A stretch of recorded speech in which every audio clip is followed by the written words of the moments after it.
Hey, everyone. Welcome, welcome, welcome to this. Oh, Lord. Frank is on the move. Watch out. I hope you're somewhere good. Oh, here we go. Oh, okay. He's at work fixing something. This is Guess Where Frank Is. That's what we're playing today. Guess Where Frank Is. He's, VR. Ooh.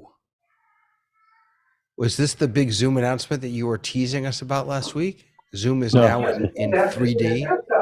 No, not at all. Part of what I do is support VR creation and VR demonstrations. So we're having sort of a small open house today. Very cool. Very cool. Good. Thanks for joining us. Thanks for joining us. Hello, everybody. Let's see, say who else is here. We can make the rounds. Ray, good to see you, my friend.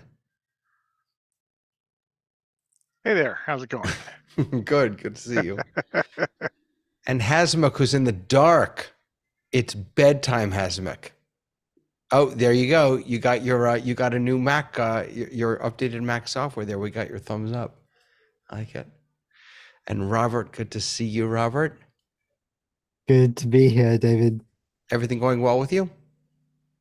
Good. Got lots to talk about today, so good. Thank you. All right, good, because I got nothing. Mike, what do you got for us? How you doing?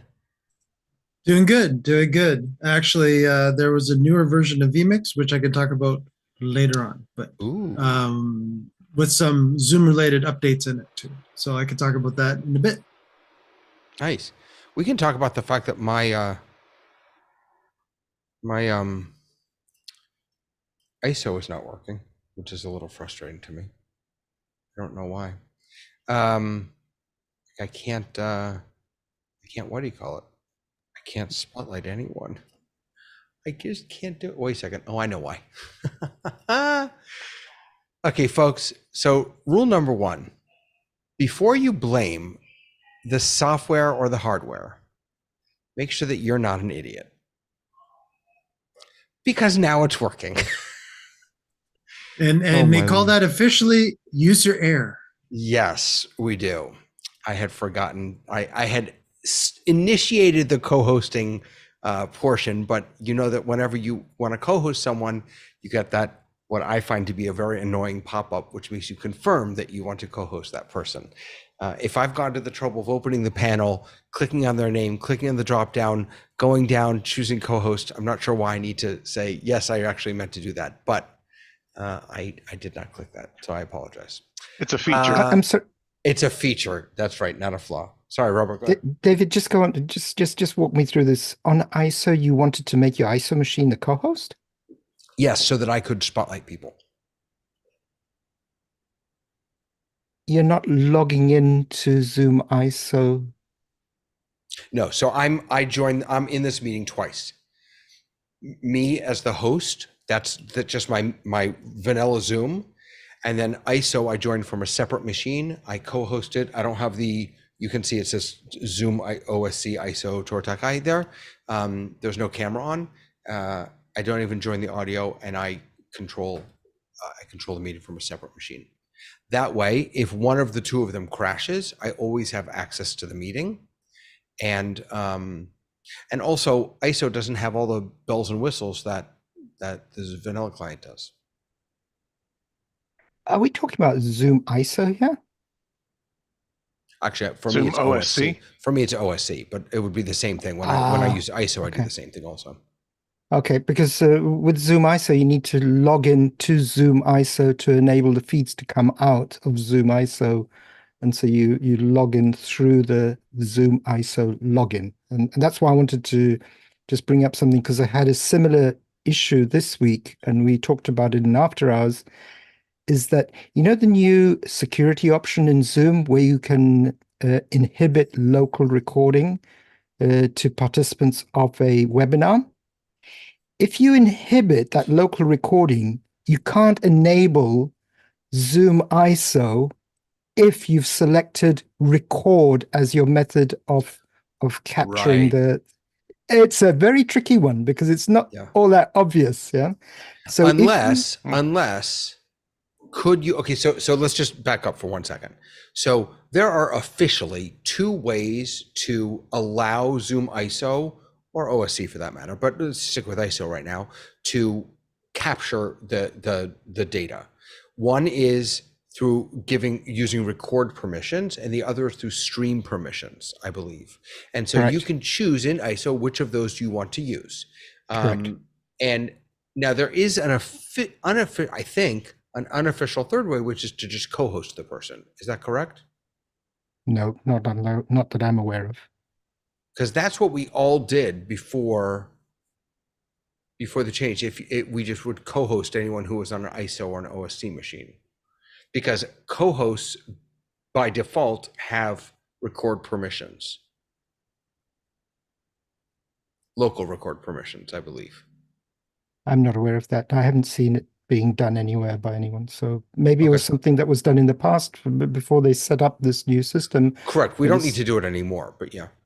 And the two things, when you do that, you actually get the information on the screen that the meeting is being recorded or it's being live streamed. So if you're doing a corporate event, you don't want the corporate event to go out with a message that it's being live streamed. So you have to select record.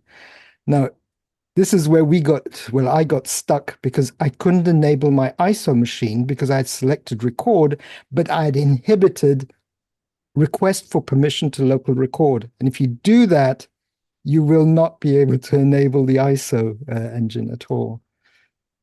So, but what I did learn, David, is that if you enable the request local record for a minute, enable your ISO machine, and then go Right. and switch it off, you're okay. You're good to go. That's exactly what I was just going to ask. Could you just trick the system by jumping in before you turn it off? Yeah. Yeah, you can do that. That's a really interesting and challenging situation. It's look, ZoomISO, ZoomOSC. This is coming from someone who does not understand any of this at all.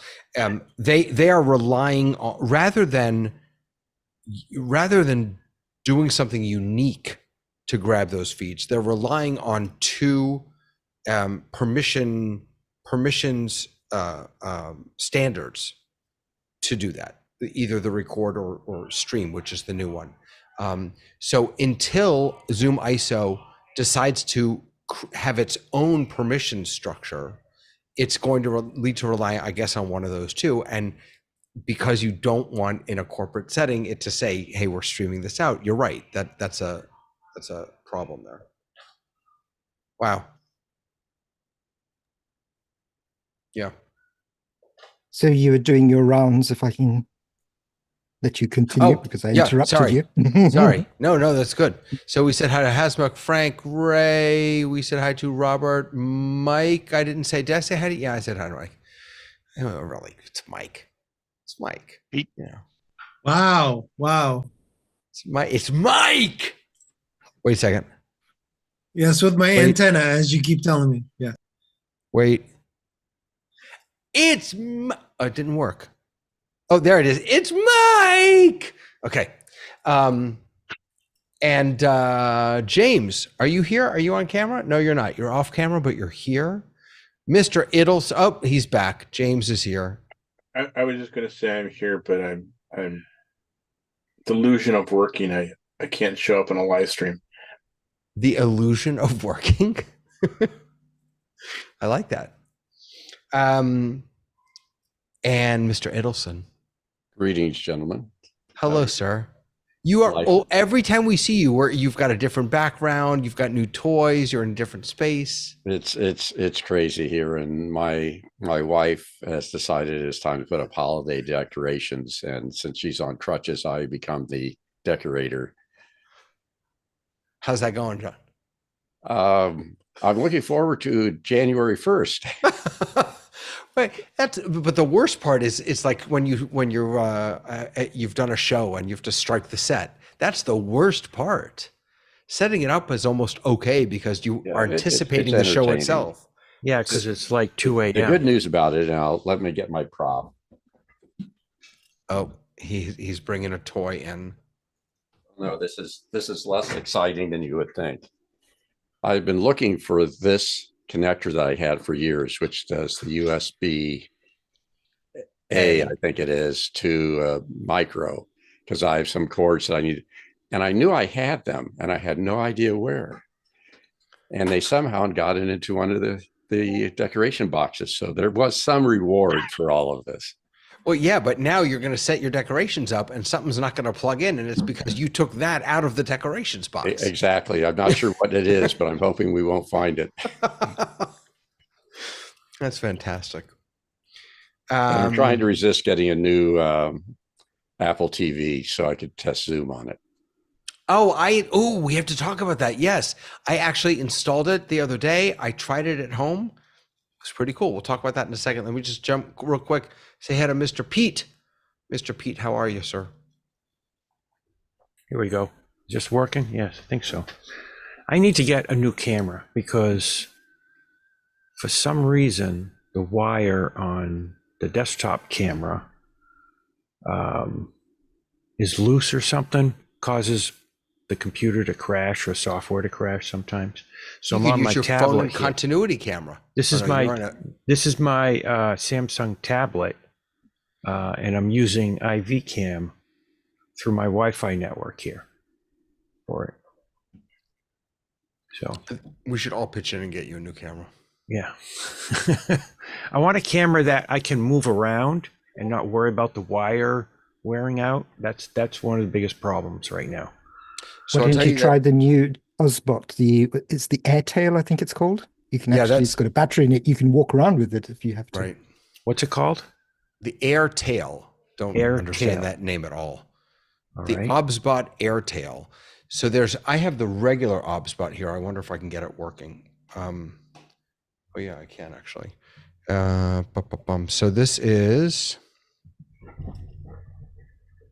see if I can get this a second. Yeah, so there's the OBSBot. Let me turn it around. So this is not the Tail Air. This is the, what's it called? The four is it the four? Tiny 4. Tiny Tiny 2, 4K. Tiny 2, 4, 6, 8. Who do we appreciate? Something like that. So this is the Tiny 2. I'm very happy with, I actually use it for, if I have another person in my office and we're both doing a Zoom call, then I'll swing it around to, I don't know if that's the right one. I'll swing it around to the other side to capture them. And then we can both be in the Zoom call and I put a mic over there. I will say, and this is probably true of the Tail Air also, the software for this it's just, I'm so frustrated with it. They drop updates all the time, and I'm not exaggerating when I say that every time I've tried to update this camera with the firmware, it's failed every single time. It works. I can still get it to work, but it's just been incredibly frustrating. And the only outlet to sort of talk about that or complain about that, for me at least, has been Facebook. There's this guy on Facebook who I guess works for them. I'm in the OBSBot group, but as far as its functionality goes, and as far as being able to move it around, I mean, this thing is tiny. It's fantastic. And the Tail Air, yeah, it's got the battery built in. So How do you spell it? Tailor- Can someone put it in the chat? OBSBot, OBSBOT, OBSBot, and then OBSBot. tail, as in I have a tail, air, as in there's air around me. The good thing about the tail is the AirTail is that the Tail Air, sorry, is that it's got an NDI output, it's got a HDMI output, and it's got a USB-C output. So you've got the choice of 3. And the other good thing is that they've improved all of the tracking software and the PTZ movement software. It flows. That's it. It flows really, really well. I haven't had one in my hand, but I've been playing with one remotely with a friend of mine, and it's absolutely amazing.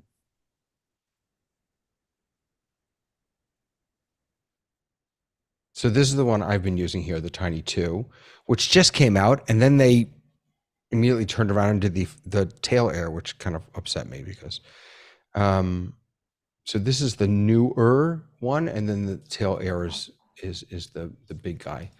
Let's see if we can get some nice pictures of this.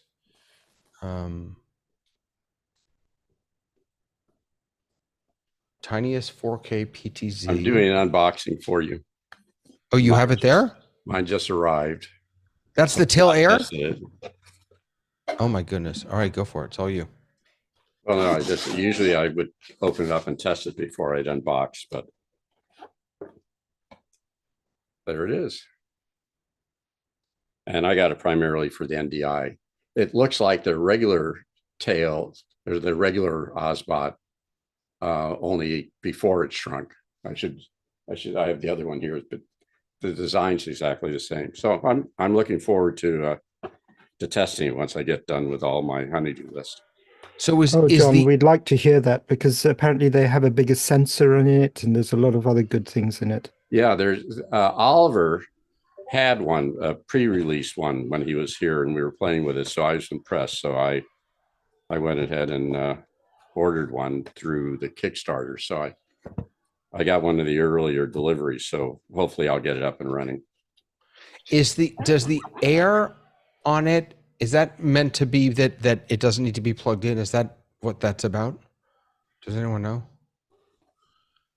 NDI, RTSP, micro HDMI, and UVC. NDI, OSC. Yeah. All I know is I got the there's an Ethernet connector for it. I'm not focusing right, but the Ethernet connector, and it comes with a set of ND filters. So that may be useful for our parks work that's outside. And then they have a remote control.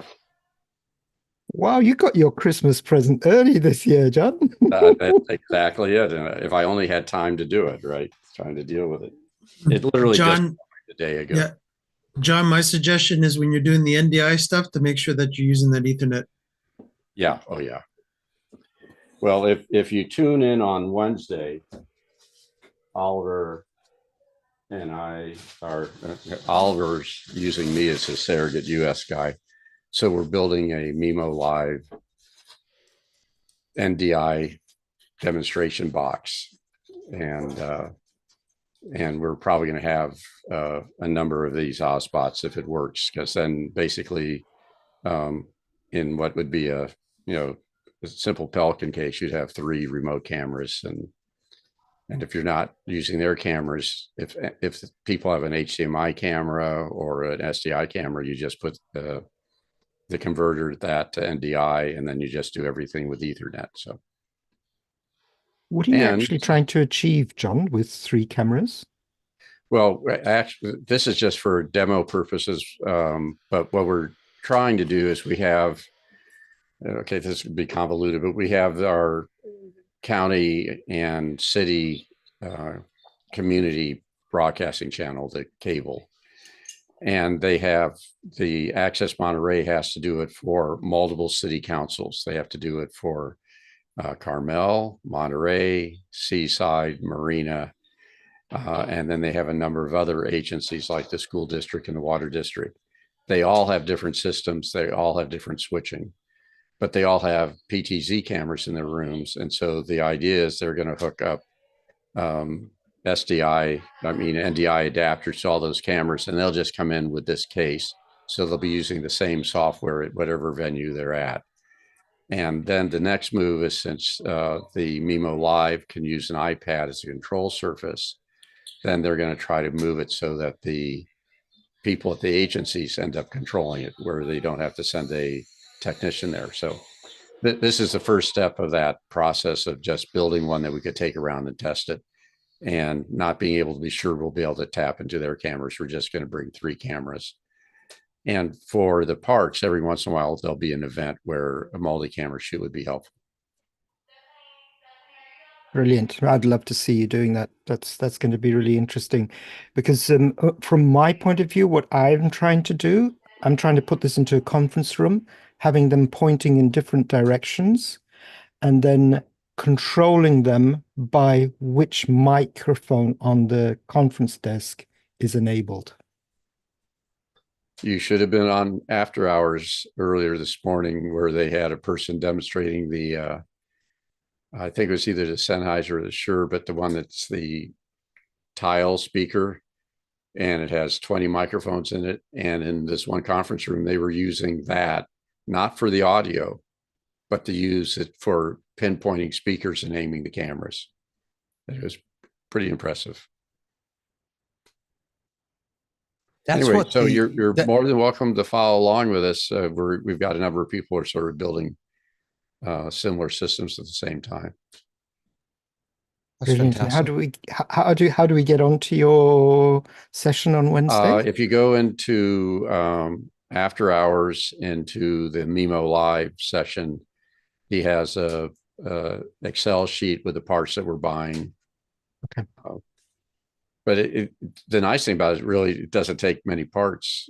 We're using a standard, we're using a 14-inch M3 MacBook, which is more power than we need. And we're using the Netgear router that's been optimized for NDI. And then we're using the Mazewell NDI audio, because there's not much NDI audio around, but that one works. And then that's the whole setup. That goes in one box. And the other box, we have Ethernet cables and these cameras. Sounds good. And of course, we're going to run Zoom with it, because that's one of the powers of it. What's connecting it all? A computer? Yeah, MacBook M3, 14 inches, but Gotcha. it would actually work with an M1 Mini. Right. Cool. All right, there you go. Tail Air unboxing. live. Did we actually go? Wait, you're muted. Say it again. The best part is popping the bubbles. Pop in the bubbles. Absolutely. Did we finish going around the circle? I don't remember. Let's talk about Mike. Did you want to jump in? Sorry. Yeah, no, I don't. Did we say hi to James or did we not? We did. Okay. I think. And I wanted to say hello, as I did in chat, to our friend Tony is joining us via YouTube. Hello, Tony. How are you, sir? So Zoom released a new app. Apple TV meeting app uses your iPhone as the camera. So this is a pair, as I understand it, this is a pared down Zoom client. Excuse me, which you install from the, did I just go blank? Oh no, that's someone else. That you can install from the Apple TV store itself, at the App Store, excuse me, on the Apple TV, on Apple TV. And so that's what I did. That worked fine. And then it installs, you can log in. I believe, yeah, you go to zoom.us/ what is it? Pair. I think it's one of those where you pair your phone to it. And then you turn it on and it sees your continuity camera and it works. It worked brilliantly, actually. My biggest problem with it is I have long since lost my Apple TV remote. So I use my iPhone for my remote. And if I'm using it for continuity camera, I can't also use it for a remote. So I can't like press a button to mute or whatever. So that was my biggest challenge with this, is giving up my phone. If I had, my wife's phone or something like that, then it would work. But oh, here we go.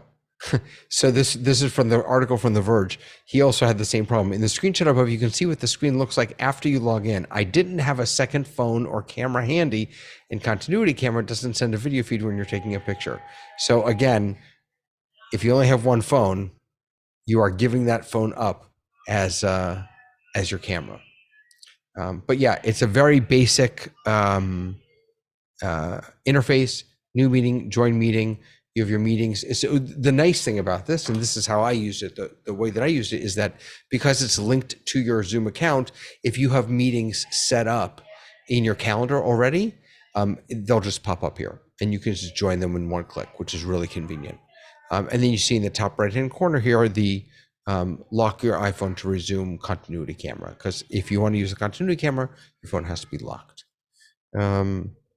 I don't know, anyone else have anything about this that they found intriguing or exciting? It works James has beautifully. the The same image is great. We have had some interesting audio issues when people have sound bars that use, what is it, ACR, whatever the two-way audio is on some large screens. Guy Cochran really has been the star in trying to test it on things, but it shows up as a personal Zoom room. So it'd be great if they fix it to the point where you could actually have it be auto answer. I'm thinking of, being able to call in and talk to the pets or your friends, have it auto answer, but it won't do that. But it works amazingly. The only thing is that some people on a 65-inch screen, it does show everything. Yeah, this show too much. That actually, I wonder, well, no, it doesn't really work. If Zoom were to sell like a Facebook portal TV type of gadget, right? I mean, they wouldn't even need that because you got the Apple TV. But if you attached somehow a webcam to this, if you could attach a webcam, then this could become your part of your in-home security system too. where you could zoom in and see your house and, as you said, check on your pet and things like that. James, did you want to jump in? I didn't want to cut you off. Well, John kind of mentioned it. We kind of were testing this a couple times. I did with Stephen. He had just gotten it, and there were some issues with echoing. The person who's on the Zoom, the Apple TV, doesn't recognize that there's this kind of a feedback thing happening. But I guess maybe they tested it a little bit more after I was not in that room, and it was just a soundbar issue. Is that correct, John? Or That's what we think it was. But you got to remember, this product just came out, so I'm sure there's going to be some updates and fixes. But we were getting echo, and when we switched it off to soundbar, it ended up working fine. And I guess the other thing, you said it shows up as a personal Zoom room, and has this changed anything? Like, say, like, I don't want to say the name so I don't trigger the device. The Amazon boxes that can be like personal home devices for Zoom. Is that like, I'm not quite sure I understand, like, because I don't think my account allows me to connect those to my Zoom. But you Well, know, the name of the person the device of the person we shall not name that starts with an A does allow you to put an external USB camera on it. That's one advantage to it.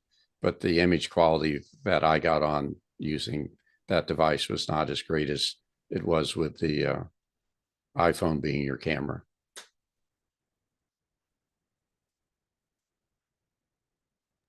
that's good to know.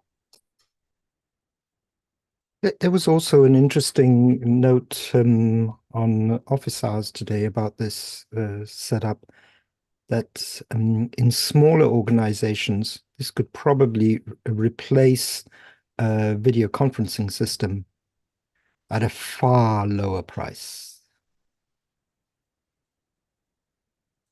Again, if someone's willing to give up their phone.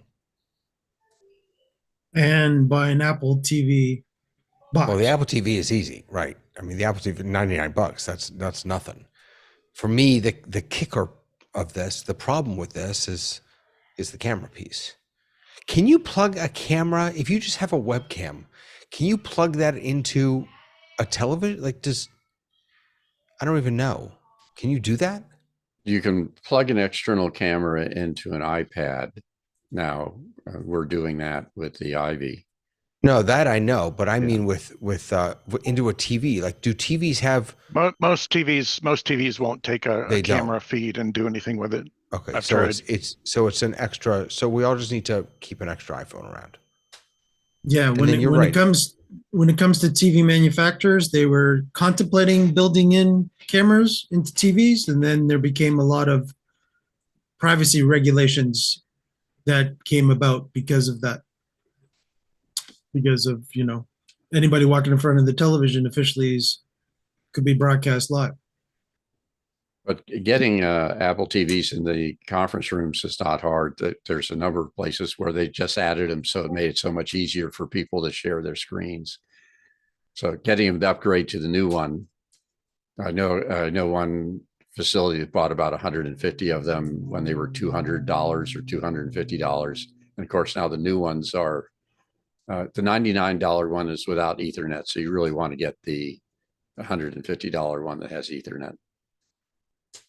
And just to be clear, I don't think it has to be the latest one, does it? I mean, I don't even know. The one that I have in my house is maybe a year or two old, and it has to be a fine. 4K. Has to be a 4K. Okay. Can you get an older iPhone? Can you get something that, like used somewhere and connect that up? Or does it have to be the latest and greatest iPhone? It doesn't have to be the latest and greatest iPhone, but it does have to run, I think, not 17, but when did continuity camera come out? Was that 16 or 15? I think maybe that was 16. Now we're on 17, aren't we? I don't even I know. think it has to be the latest. I mean, I know that my older Apple TV that wasn't 4K, it won't run it. And I think it might have said that it had to be 17. But I'm talking about the iPhone for the camera. Right. So Can you get here's an the older? requirements. So iOS 14 or oh wait, that's AirPlay to Mac. Hold on, continuity camera. Continuity camera, iOS 16 or later. Yeah. iOS 16 or so the iPhone XR, or I can share this. The iPhone XR or later. Any iPhone model 2018 or later. iPhone. I'm getting hits related to it would be 13. iPhone 13 would probably be the oldest for iOS 16. No, actually, you could actually go down to You got iPhone 11, wise. I think. Yeah, and I'm also seeing some references to iPhone 8 and 8 Plus. You also could use an iPad. That's the other thing. Here we go. Yeah. Here's a whole thing. Oh no, wait. Hold on. Nope, we're all wrong. Sorry. So continuity camera is so there are two pieces to continuity camera. There's using your iPhone as a webcam for Mac. That's what we were just looking at. But then if you scroll down, there's using it for Apple TV. So for Apple TV, your iOS has to be 17 or later. So the best and brightest of the operating systems. iPhone XR or later. The iPhones are the same, it looks like, this iPhone models, but they have to be running iOS 17. iPad also has to be running 17. You can use the iPad Pro 11-inch, and this is maybe where, if you buy an Apple TV and an iPad or something, even an iPad Mini, and you put it in there. So here are all the iPads that you can use. There are a whole bunch of them. And then your TV OS has to be the Apple TV 4K 2nd gen or later. So yes, I think you're right. This could be, for if you spend even a higher end iPad, and $800 iPad and a $200 for $1,000, you've got yourself a relatively nice conference system. Yeah. Pretty cool. And again, that would assume that you're leaving the phone behind, right? Where you're using it for the Apple TV. I'm suggesting grab yourself an iPad. Keep it if you want to use this in a room, a conference room type of thing. Buy yourself an iPad. It stays in there. It can control you can use it as as a control surface, and then you can also use it as continuity camera if you want to. In any case, just a thought. So what else is going on, folks? What else is, Robert, you said you had a bunch of stuff. Do you have a bunch of stuff, or was your bunch of stuff the what you mentioned before? No, I had a strange experience this week where I was doing an event with a dental surgeon who wanted to play back a film with a lot of detail on what he was doing. And I decided that I wasn't going to do it in the classic way, that is out of OBS and through a virtual cam, but I was going to use the inbuilt Zoom share screen to get the highest resolution. And it came out that the video playback when I was testing it was worse than when I was using OBS and a virtual cam, and I couldn't figure it out. And I got on touching with Zoom on that, and they couldn't explain it. But I did check on Discord on office hours, and of course the lifesaver Andy Trello came up and he said, "Robert, make sure that the video is exactly 1920 by 1080, because if it's anything else, you will get a lower resolution." And that really hit me. I didn't realize that the video that you're playing back has to be a very, very specific resolution for you to get that very good quality when you play it back. And I think why is that? Do you know? Did he explain? Well, I had it on a huge graphics engine that had the power to to render it in whatever it needed to be rendered. But he said to me that the way it works is that it's been designed is to have the exact proportions of 1920 to 1080, or if you go lower, then it also has to be HD. You can't do things that are in between. And when I looked at the video that I had that I was playing back, I'd received, it was too off from 1920. So it was something like 1918 by something else. And that was enough to mess it up. And that's not something you're forcing the codec at that point to do some interpolation. 1080p or lower, but it doesn't tell you specifically that you need to have that resolution spot on if you want to get the highest of resolutions. Hey, what were you saying? If you don't have it entirely matching pixel for pixel, then whatever codec it's using is actually having to interpolate in between pixels. Well, okay, so we don't really have a full pixel here. We've got part of a pixel, and it does the averaging and all that sort of stuff. And so it confuses the codec and causes all kinds of just pixelation issues. Would this be true on all platforms, or is this a Zoom thing? It would depend on the Zoom backend is my official answer to that, because again, it's going to do its best to, if it basically, when you're sharing, it will automatically send the information of what is the resolution of what you're sharing is to the system. Then the system will go, okay, is it, again, if you think about it from a flowchart point of view, is it 1080p? Is it truly 920 by 1080p? Yes or no? No? Okay, then I'm going to, quote unquote, what we call in the streaming world, transcode that to the next resolution down, because I don't know what this is. And as far as I'm concerned, it's bad because it's not 1080p. Then I'm going to make it the next lower resolution down within the system on the fly. Robert, did I understand that right? I know you just came audio wise. So that is the way that, yeah, but that is the way that you were explained from Zoom, from Andy, that if it's not perfectly 100% 1080p, it automatically will take it and then take it down to 720. I don't know if it takes it down to 720, but yes, it takes it down. Okay. So again, whatever level the programmers have put in to be that next level under 1080p is what Robert was getting. Yeah. On the fly. It was really confusing. Yeah. So it's not an obvious thing that you'd sort of expect. So I did contact Zoom, and like I said, even on the Zoom support page, it doesn't articulate the fact that if you don't have it, then what happens? It just says it should be 1080p or lower. Yeah. Robert, I actually think this is a huge problem for Zoom. And here's what I mean by that. We've talked quite a bit here about sort of what is Zoom's audience? What is Zoom's target audience? It's not us. It's great that we love using it and we love beating on it, but it's the masses. It's everyone in the world. And in the eCam world, which is where I live, I'm constantly pushing back on people who are saying that the quality that they're getting out of Zoom, like when they're doing something like what you were doing with OBS, using a virtual camera, is crummy. That the quality, if I were just to go direct with eCam, is so much better. The quality isn't up to par.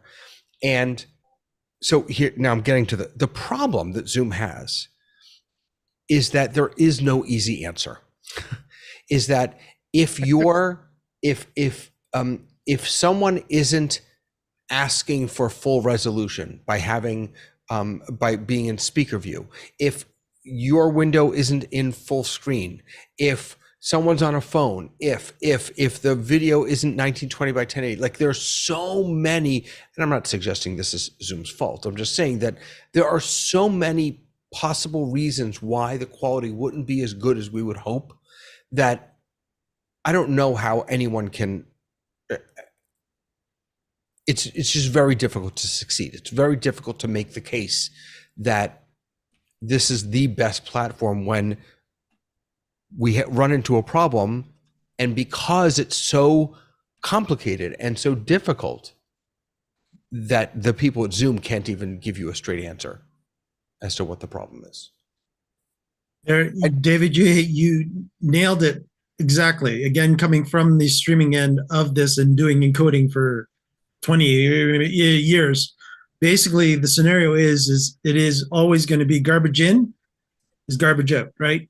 So the best you can get in will be the best I can get out of that, whatever this is.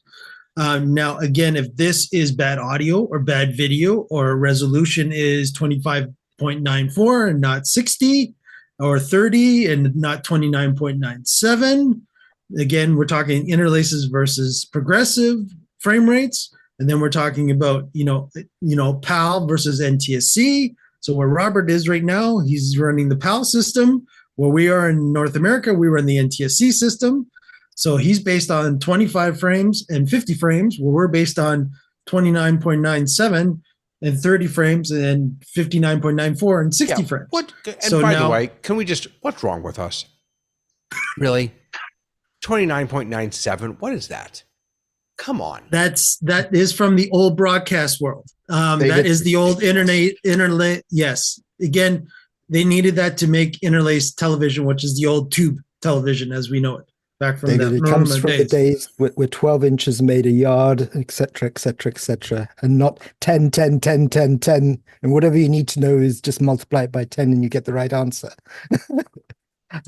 Right. Yeah. But I didn't want you to do a Zoom bashing on this. My point here was really that I appreciated the power of the community that we are in, that could come out and tell me at a flash, listen, this is what you need to look at.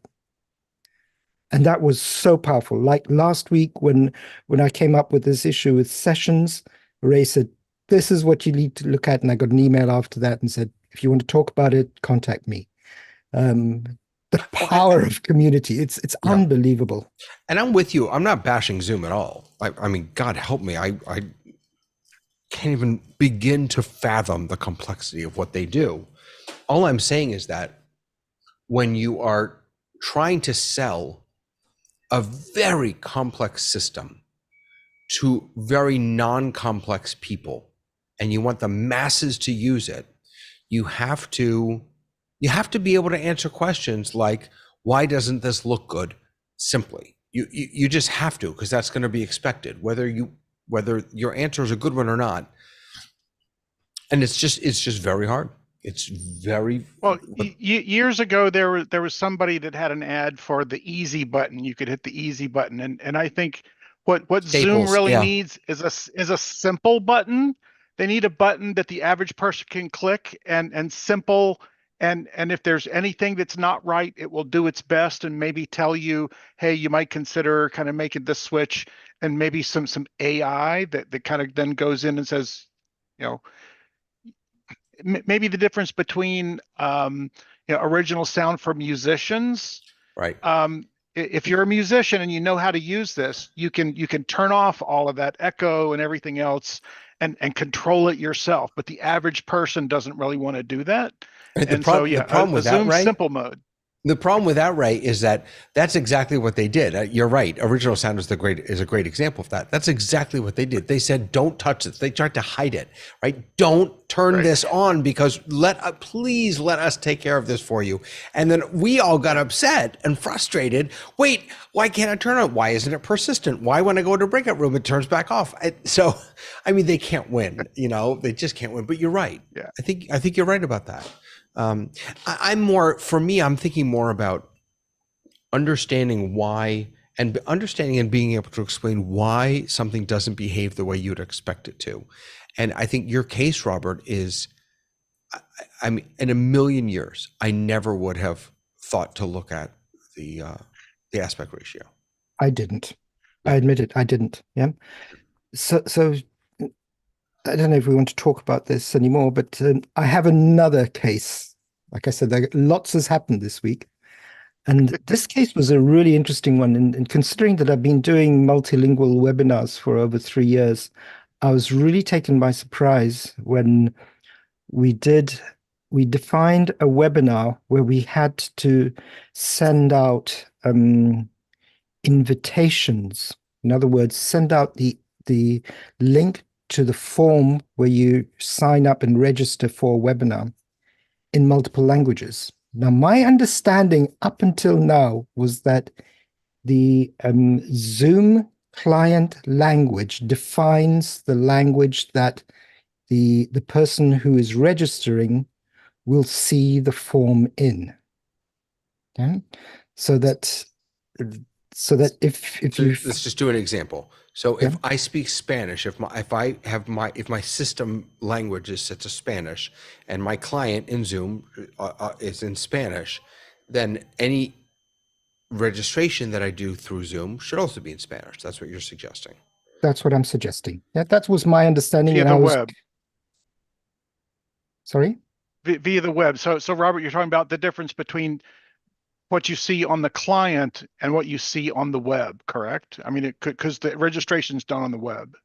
Correct, but the registration form language is defined by the language of either your system or by the language that you've selected in your client, in your Zoom client. That was my understanding up until now.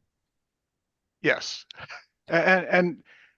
and instead, it is actually controlled by the language selected by the language selection drop down at the bottom of your Zoom web page. That's what the Zoom guys told me, and I changed it, and I sent out over 1,000 invitations, and half of them came back to me and said, "We don't understand the registration form." Can you repeat, Frank, what you just, I'm sorry, before you go on, can you repeat what you just said? If you go onto the page, Zoom page, David, right at the bottom of the page, you can set the language. So hold on, I'm logging in here. So I'm in Zoom. Yeah, just log into your account. Right at the bottom, you should see that you can select the language. Correct? I don't know. On the black on the footer. On the footer. Yeah, language. There it is, above the icons. Language. Okay. Yeah. Language. Yep. So the Zoom guy said to me, if you select the language that you want the registration form to be filled out in, it'll go out default in this language. Now, when it doesn't happen, agreed, it doesn't happen. When the registration goes out, it always goes out, the registration form goes out, it always goes out in English, and you have another drop-down menu, which is hidden in the top right-hand corner of the screen, where you can change the language to the language of your choice. But no one on this earth knows about that, except the people who have really had an issue with that. Yeah? And finally, after playing with this registration form, I said, this does not work and it's not going to work for me. And the client was insisting that the registration form goes out through Zoom, because what I usually do is I send it out through a third-party app, and then I can get all the languages that I want. But the way to get it out in a selected language, on a Mac, you have to change your system language to the language you want it to go out in, reboot your Mac, and then send out the invitations. Yes, David Paskin. I'm talking about this once again, not to Zoom bash, but just so that we here in the community understand the complexity of the intricacy of what to do to get a registration form out in the right language. The mailing goes out okay. Mm-hmm. Real quick, is that really a Zoom thing, or is this a computer thing? Well, because put again, it this way. Ray said that the form is on the web. So the form is on the web. I'm not sure how Zoom is controlling it. But he's talking. Are you talking about the submittal of the registration link? I'm talking about. Or are you actually talking about the? Go ahead. I'm sorry, I didn't hear. Am I talking about what? So are you sending out a specific invitation, and you're talking about the invitation going out in a language? Or are you talking about once they click on the link, it's actually forces the encoding of the web page into the language that they're Yeah. intending to see. Well, in the webinar, the way it works is, and you know this, Ray, so, but let me just explain it to everyone so that you define your webinar, and then if you have defined that the webinar is only accessible by people who register, you get a registration link. Okay, and you can define what comes out on that form, but that's a separate thing. Now you send that link out, and anyone who gets that link can click on it and register for the webinar. Okay. Now, the language that that link opens in, or sorry, the form for the registration form that opens in, is not dependent on what, like I said, I thought it was on the language of the browser that the person is using. It's dependent because that user gets an option to change the language. There's no way that Zoom can force the default language for the browser to open the registration form in. Right. I just found a registration link, and it says English in blue letters up in the upper right-hand corner, Correct. not down below. Upper right-hand corner, and you can click on that and you can change the language in that. Yes. It's a drop down. Yes. It's a Yes. Dropbox. Yeah. Now and- I'm curious, yeah, guys. I'm curious if when you do change that, does it add anything to the URL? No. No. So checked. it's all within the page. It doesn't in the actually add page. as a tag like this different language. No. I tried doing that. I tried forcing it to send out the correct URL. It doesn't do that. Right, because that would be a lot easier then too, because if it was language specific is part of the, when you actually click on that link and it brings up the API of the registration form that it generates, it would be good if there was a language tag in there that then Robert would be able to put that language tag of, okay, I'm sending this out to, I know specifically Spanish people. I'll make sure that the Spanish tag is in the link to that. By default. So that if someone that got it actually spoke Portuguese, they could make the change because they would sort of be a one-off, but you would at least be able to get it to the mass in the language that you wanted it to be in.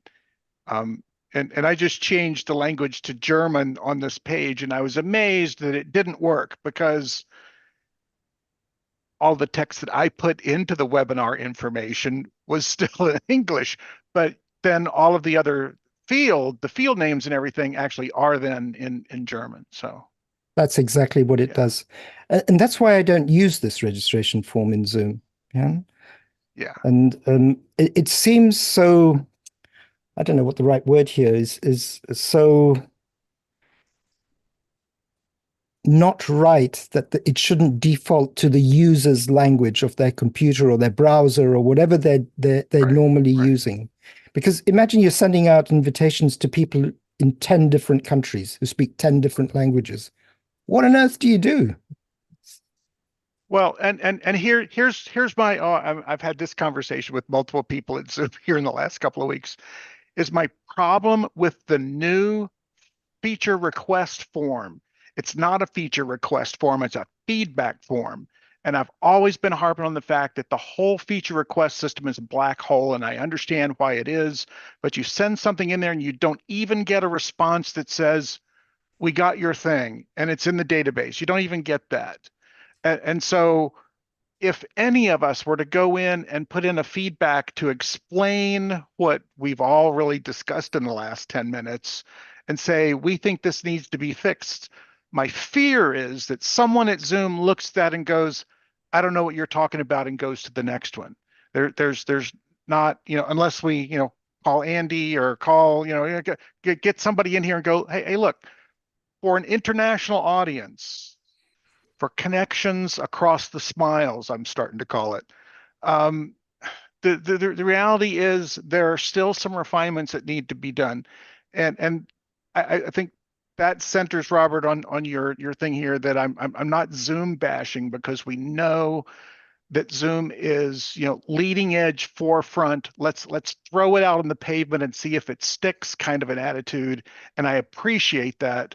But we need those of us who are not the target audience, as David has said, but those of us who really know who the target audience is really well, we think anyway, in our opinion, we ought to be able to have a mechanism to kind of go to Zoom and go, look, we're trying to stretch this to an international, multilingual, people with various disabilities. I've got an event that I'm doing in March down in New Zealand where there's a significant blind population.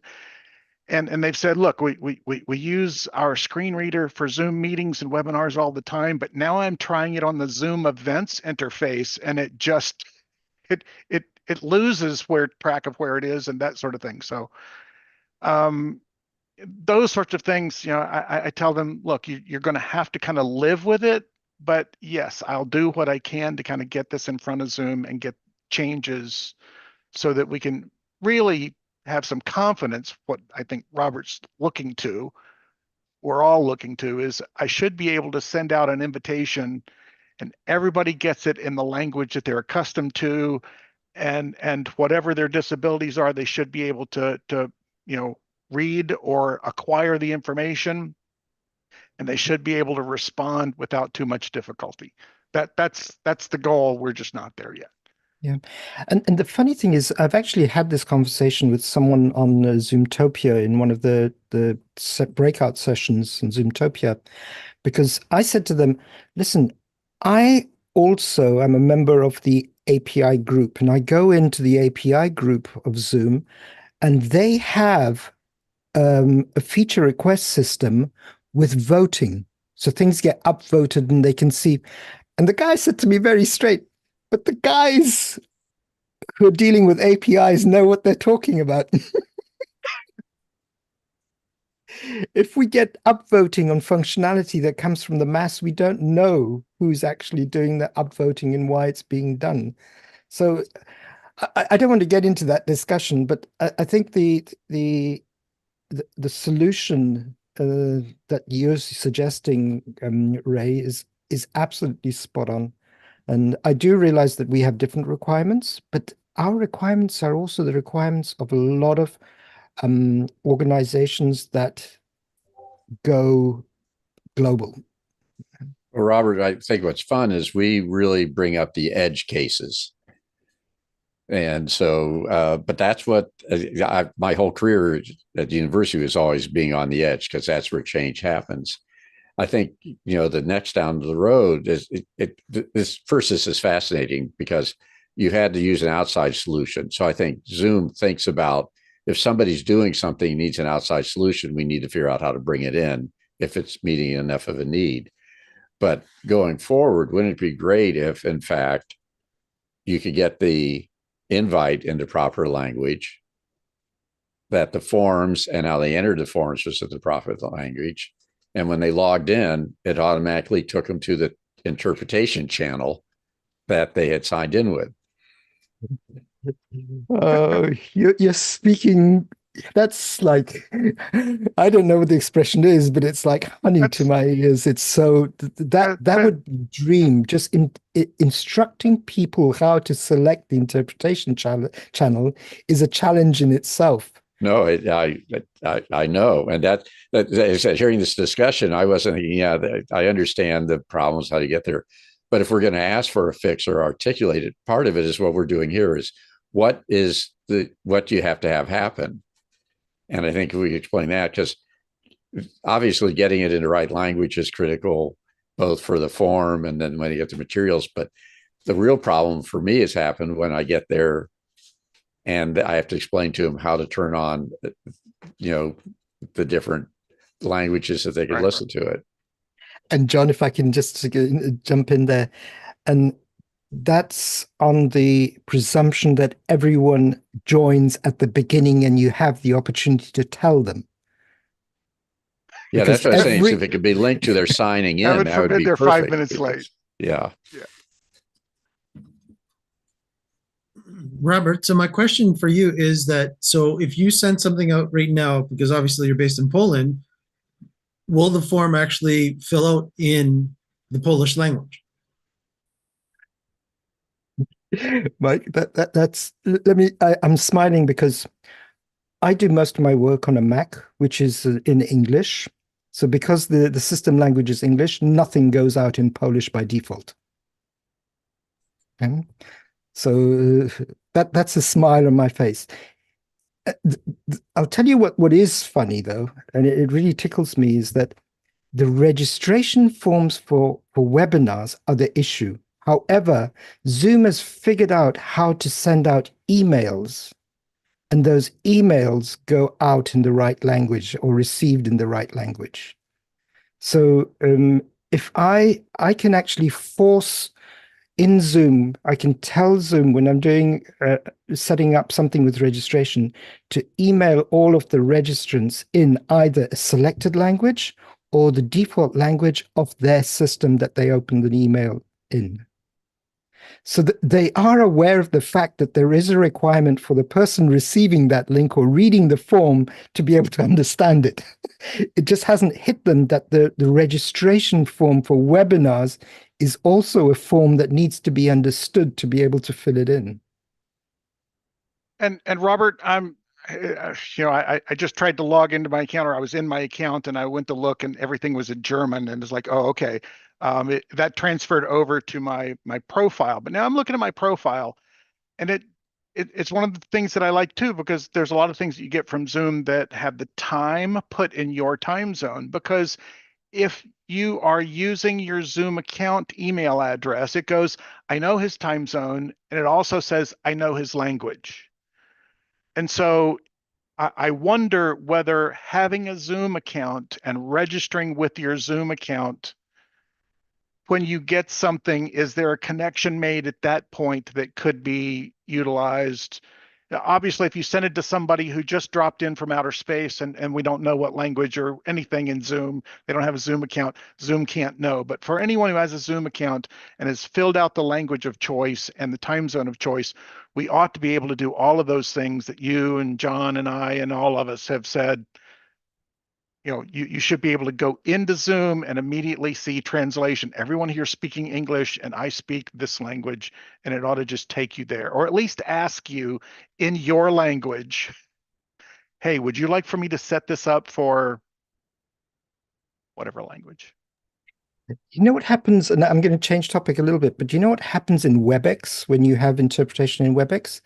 When you log into the meeting or the session that they're having in WebEx, it tells you interpretation is available. Which language would you like to select? And you can say none. In other words, you're going to listen to what language is spoken to. They understand that it needs to be asked if they haven't figured it out from a technical point of view. Yeah. It's a really simple question. On the flip side, let me just play devil's advocate. I constantly forget to start AI Companion, and I'm in meetings all the time where people forget to record, and without prompts, you indeed forget a lot of this stuff. The flip side is, I don't want to be prompted all the time. I don't want all those pop-ups saying, this is available, that's available. Did you forget to do this? Do you want to do that? You want to set co-host. Yeah, but WebEx is cleverer, David, because if you don't select anything in WebEx, it defaults to the floor language. So you don't even have to do anything. Yeah, if you don't want to. You see the prompt, you have the opportunity to understand, and that's before you go into the meeting. Gotcha.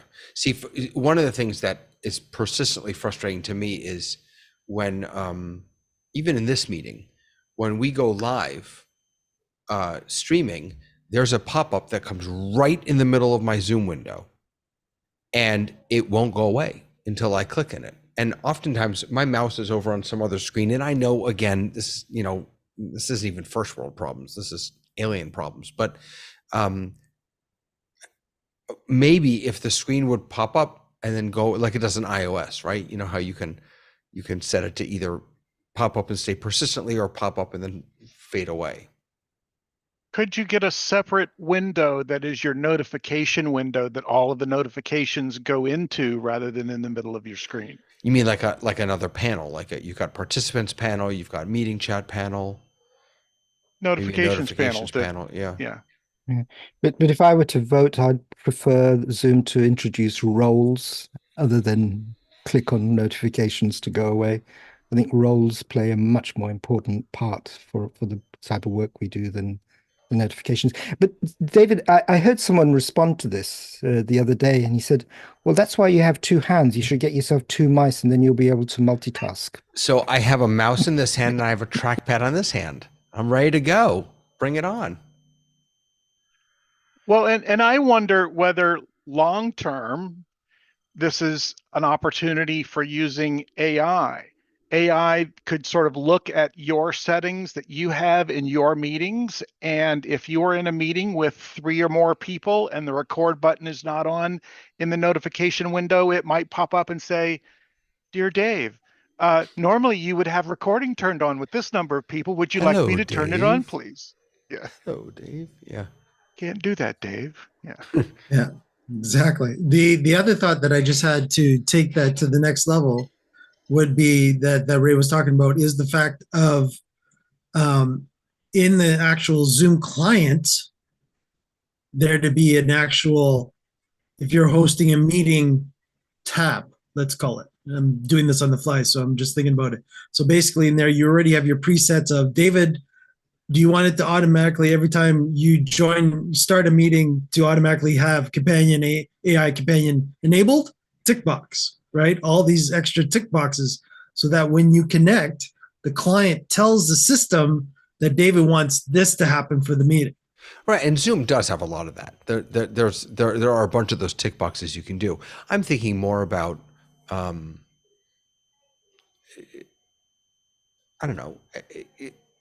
It's not about setting up the meeting. It's about responding to changes during a meeting, I guess is right. So I want to make someone a co-host, having to click that box.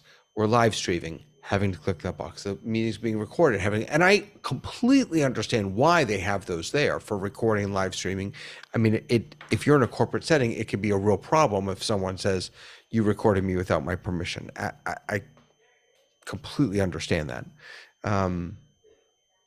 I guess I just wonder if there was a way to accomplish the same goal without quite as much friction, or maybe that much friction is necessary, and I just have to deal with it. Let me tell you one of my experiences of this week as well, David. I was onboarding someone, a very young person, and that young person, when I was showing them how to move and select receive host and then send it back to me and confirm it, had no issue on that. We got used to not having to confirm when we had the opportunity to just right click on the 3 dots, come up and say, make this guy the co-host. Boom, gone, done. And we move on. Yeah. And now this is an issue for us because it's one extra step. But I was just thinking of one thing, David. What you could do at the end of this meeting is ask AI Companion in Zoom to summarize all of the new feature requests that we've been talking about and send them across. Tell them it was generated by AI Companion. I can't hear you, Dave. You're muted. Problem is I didn't start AI Companion because I forgot. See? Yes, you did. You did. I It did? said so at the beginning of the meeting. Really? Yep. As soon as I logged Yep. in. Yeah. Oh, all right. It's not started for me though. The AI companion's not, but the summary is. Yeah, the summary is right. All right, I'll try and look at the summary. That's the afterward then. difference. Yeah. All right. Hey, there was a question posted in our Discord by Jared, which no one answered from earlier today. I thought maybe I'd share it and we could bang away at it. Unless it was there. Did I cut you off, Robert? No, I think those are my. Was there my more to your experiences. harrowing week of? There was one more thing, but I think No. keep Share it. offline. Share it. Share it? Okay, Yeah, but why this not? applies to only certain people. I have a business account, and as I mentioned some time back, I'm not going to be renewing my business account as of next year. And so I spoke to Zoom and I said, this is what I'd like to do. Unless you can reduce the number of licenses, and they said absolutely no. And then I got 3 different account managers. Anyway, that's off table at the moment. Well, Robert, can I dive in a little bit on top of that? Yeah. David, is it okay? Um, so I mentioned I've got this event in New Zealand in March, and it's going to be a wonderful event. And it's going to be 40 different sessions and a little over 1,000 people over 10 days in a Zoom event. Wow. Nice. 10 days. So the limit is 6 days. And I had heard from some Zoom person that 6-day limit is not hard coded. It can be removed. It can be extended. And so I inquired of my Zoom events internal contact. He's an account exec, a technical account exec over on the West Coast somewhere, and deals primarily in Zoom events. And I said, look, hey, here's what I want to do. I want to actually get a 10-day event, and it's a pay per attendee event. I've got a 100. I got the 100 unlimited license. I don't need anything more than that. We're going to have at least 1,000 people. I want to do it with pay per attendee. And he basically said, oh, anytime we've ever done that, it's only been bumping up your big license and pay some extra fees and that sort of stuff. And I don't think we've ever done that with pay per attendee. And so the day before Thanksgiving, I got an email from my account exec. I'd never heard of this guy before, ever, but I got this wonderful Thanksgiving email. And so Friday after Thanksgiving, I wrote him back and I said, dear Chris, I have this request. And I outlined everything. And he talked to somebody in Zoom and came back and said, well, you can either have PPA or you can have an unlimited license. And I had to write back and go, that wasn't my question at all. My question in bright red letters was, can I get for any price a 10-day event with a pay per attendee license? And he wrote me back and said, let me talk to somebody else again. 2 days later, he wrote me back and said, no, you can't do it. And I wrote him back and I said, look, the guy's basically said if he can't do it on Zoom events for 10 days, he's going to go to Hoover. And he said, yeah, okay, but it's basically no. And so I'd already written the client and said, look, Zoom has said they just can't do it. He had said, well, by Friday evening, this last week, Friday evening, I need to know. Actually, this Friday evening, in New Zealand, which it's already Saturday there. Literally 30 seconds later, I got an email from the account exec that had a quote from a person in Zoom who said, if you'll buy 1,000 user PPA license at 1.25 times the normal rate, we'll bump your event up to 10 days. And so I checked with the client. The client said, good. Within less than 12 hours, I had a signed contract, and all I'm really waiting for, the Zoom guy said, it'll probably be early next week before we actually bump your event up to the 10-day limit. So I'm really just waiting for that to occur. And so that encourages me. I was so discouraged all the way along the way. Why do I even have an account exec? I only spend $4,000 a year with Zoom. But I have an account exec, and I love him dearly now because he got done what I was told was impossible by a guy in Zoom and by him for 2 weeks. Ray, why would it be impossible? Why would it be impossible? What's impossible about it? It's impossible, I think, because nobody knows the right people to talk to. Chris, I won't give his last name. No, but I mean technically. Is there any reason technically? No, there's no reason technically not to do it. They can. It's just a software switch. And so the problem I find almost always is you never talking to the right person. It's the reason that when we send in a ticket on Zoom events to tier 1 support, we get, oh, did you reboot your computer? We get all of that sort of stuff, when in general, we know we've done all of that stuff. And oh, by the way, it's a back end issue. And if you were, really new Zoom events, you'd know that this question is something always only on the back end and doesn't have anything to do with my install client. And so it's not talking to the right person with the right knowledge set. And that is hard to fix. Yeah. And Robert, you said you had to speak to 3 different people. Is that what you were? No, I said I'm on my 3rd account exec this year, and Yeah. each one has been telling me that they don't have that option on their screen. So if I want, they can give me an email address, and I can write to that email address and copy them. And if that email address agrees to what I'm requesting for, then it will be implemented. And I said, the question is, well, what are you for then? What do I need you for if I have to do this in the first place? I didn't even know I had an account exec. Or if you have a business license, then you will have an exam. I do have a business Ray, license. I know you do, but Ray has a different I don't have a set business of license. accounts. I've got a pro license. So I couldn't get what I wanted, but coming back to the main story is as follows. With the business, it's a One Business Plus license. That's the correct name. And I said, okay, I don't want it to renew as of next year if I have to pay for all of it. And I'm only using 3 of the licenses. And what I'd like to do is buy a sessions license and add whatever money is required so that I get what I need, plus all of the other add-ons that I require for all of the interpreting stuff that I do. And finally, I got through to someone who agreed to, because you can't cancel your business license. You can't stop it from renewing. You can just cancel it. Yeah. And it's very strange. Yeah. So I finally got someone to switch the renew to off, or to set it to off.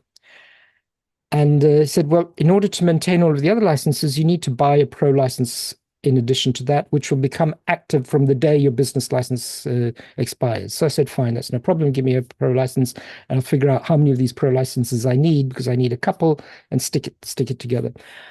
And ever since he made that change, I've lost a lot of the functionality out of the business licenses. So I go back to them and I said, just a minute, I've paid for all of this functionality. You've switched it off. You didn't ask me if you can. What's the story here? What's the deal? And said, you don't have a business license, you have a pro license. So I said, no, I have a business license. Read the details. The pro license is valid from the 31st of December. The business license is valid up until the 30th of December. Oh, we don't usually deal with that. We don't know how to handle that. And I know John has just mentioned these edge cases, and maybe this is another edge case. But I think, like Ray said, I cannot get through to speak to the right person, and I don't feel comfortable going back to Andy to ask him to sort out every single problem that I have not resolved. God with Zoom. bless Andy. Yeah, if we all run to Andy. It's just not fair on there. He does so much anyway, and I'm very grateful for that. Robert, you're on Discord. Yes, I am. Will you send me your direct email? Okay, I'll do that. You know, on the one hand, it's incredibly frustrating. On the other hand, we're one out of what, a few 100 million people, 1 billion people who are using this, and how can they possibly give good customer service to everyone? Oh, yes, they can, David. I really don't agree with you on this one, because there are different levels and different ways of structuring customer service for different clients. Yeah, and I just don't think they've got it right yet. They haven't figured it out yet, because they want to treat us the way they treat the person who doesn't have the license or has a pro license only and nothing else, and they're giving us that same treatment. This is a real challenge, and I've worked with small businesses most of my business professional life, and customer service for small business is a real challenge, because Ray mentioned he pays so much, I pay a little bit more, you probably pay around the same amount with the business license, and we're I wouldn't say an edge case, but we're not the majority, and yet we're not the corporate account. Yeah? It is a real problem. I have a similar business I have to deal with, and it's very frustrating because you go to tier 1, you go to tier 2, you go to tier 3, and I have things where I immediately need to go to tier 3, and I just got tired of having to do it every time. So I finally, one of the tier 3 people said, when you call into tier 1, this is the question you ask. And it moved me immediately to tier 3. So they had figured out how to solve it, but we just have to get you to that right point. But I do know that Zoom Test Kitchen has an impact, and so I mean, just us talking about it is helping solve the problem. Yeah. I'll give you, once again, I do a lot of work with WebEx from Cisco. So if I put in a ticket during a meeting, a guy will call me when I'm still in that meeting. He doesn't give me a chance to get off that meeting, and he's already called me. And he's trying to figure it out. And he says, okay, tell me what meeting numbers. I'm going to switch on the logs. I'm going to figure out what's going on. So there is a way to do it. I'm not saying WebEx is better or whatever. I'm just saying that there is a way to do it. And I don't think Zoom has figured it out, not for the segment that we represent. Well, it'd probably be worth putting that in a note, but also it might be that WebEx has so few users that they're like the I was going to say, Maytag, a repairman waiting for the call. If they had kept Eric Wan and let him do what he wanted to do at WebEx, they would be a Ford company now, and they would have the same issues Zoom has. Mm-hmm. I agree with you, Robert. I get, very good customer service from a variety of my software folks. Frame.io is now part of Adobe, but lets me upload videos and do a whole bunch of things. And when I click on that little icon down in the bottom, a human being answers within 30 seconds, and I get immediate results from that. And I just pay an extra $25 a month. It's no big deal. But yeah, we know that we can't be supplying an inordinate amount of help to our basic free accounts. And we know that probably, the people who are paying basic $15 a month probably need to have more help than what they're getting now. But, for those of us that are actually, in my view, we're helping Zoom. We're helping groom that lower growth tier for Zoom. And I've actually given a proposal to someone at Zoom events, basically saying, let some of us who do Zoom events form this sort of grassroots team to help people who can't afford professional services, and help us help them to help you long term in that growth. There has to be a way to do more than just open up the Zoom community and hope we get volunteers in that will answer some questions. I've stopped answering questions about audio and video because most people have a very, specific setup that if you don't know which model and which CPU and which operating system, which version and which patches they have, and all of those details, you just can't help them. I go in and I look for people who have procedural issues, and I help them solve those, and I'm pretty successful at getting those sorts of things done. But I just ignore all of those things that I guess maybe Zoom is ignoring too. For me, whenever I get frustrated with customer service, I just call up Comcast just to chat with them. Yeah, and you put an AI bot to hold the conversation with them, do you, John? That's right, exactly. Yeah, but just to counter that WebEx user base, we have a bunch of just standard Microsoft 365 licenses that we use for multilingual events as well. And we had a problem with sign language, and Microsoft gave us an engineer for 4.5 hours to deal with this problem. He was dedicated to us to deal with this problem. So that there are ways of doing it. I just don't think Zoom has figured it out. That's all I'm saying. I'm actually curious, Ray, since you brought up the event services team, I'm curious if Yes. your event, in the scenario that you gave us as a group, that you have this event coming up, could event services have done it without any problem as compared to the hoops that you had to go through to get, Well, it to be extended and in such? in fact, in my email, I suggested that he go to the the Zoom Events professional services team, because I said, my client's willing to pay the minimum for the professional services team. Do you know what that is? They charge $300 an hour and there's a 3-hour minimum. So I said, for $900, if you can get our event turned to a 10-day event, my client is saying, great. And if it only takes 10 minutes of a Zoom professional services person time to go in and check the box and make it 10, then, we're willing to pay for it. And so the price increase on a 1,000 user pay per attendee license about $480. So for about half what I said we were willing to do it, we got it done.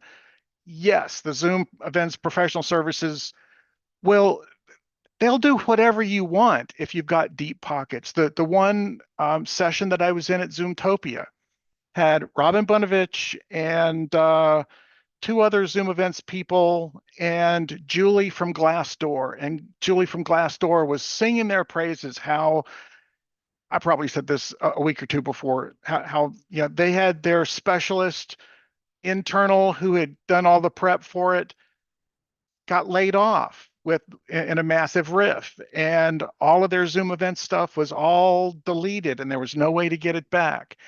And Zoom Events professional services came in and said, don't worry, we got you. But they're a $500 million company, Glassdoor.